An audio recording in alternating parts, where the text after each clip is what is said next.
Before I get into my thoughts on this film, a heads up that next week I will be uploading a special video. You'll know it when you see it. With that said, let's dive into Kumiko.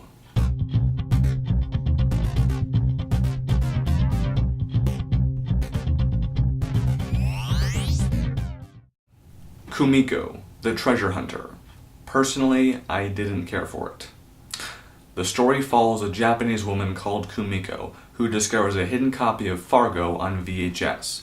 After seeing the scene where the large case of money is buried, she becomes obsessed and sets out to find it, fully believing it is real. The story behind this movie is really something else. It's based off an urban legend created by the media in place of the real story of this Japanese woman called Takado Kanishi.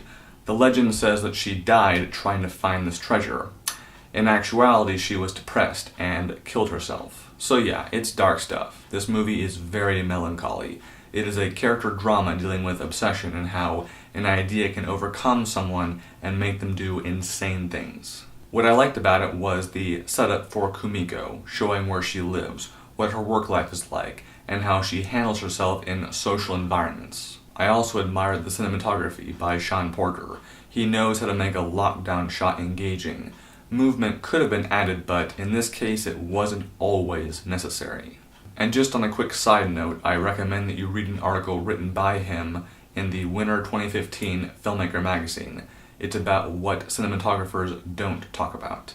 It's very interesting and informative. Where I think the film could have improved is the ending, the story, and the tone.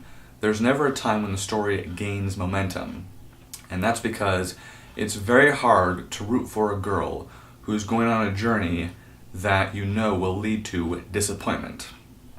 The frustrating part is that Kumiko is unwilling to believe that Fargo is just a movie.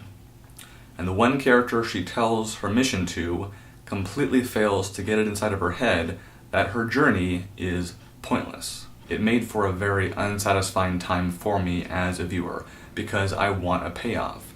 And this actually leads me to the ending. It's one of those endings that isn't true to the story. We get a payoff, but it isn't even real. Give us an ending that makes sense, even if it's not the happiest one, because the reality is you don't always need a happy ending. Overall, I have to say I was hoping for a different experience, but I am glad that I saw this in the cinema. And if you choose to watch this, please do not be modern and watch this on your laptop. Please.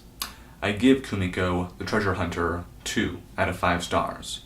Thank you very much for your time. Have an awesome day.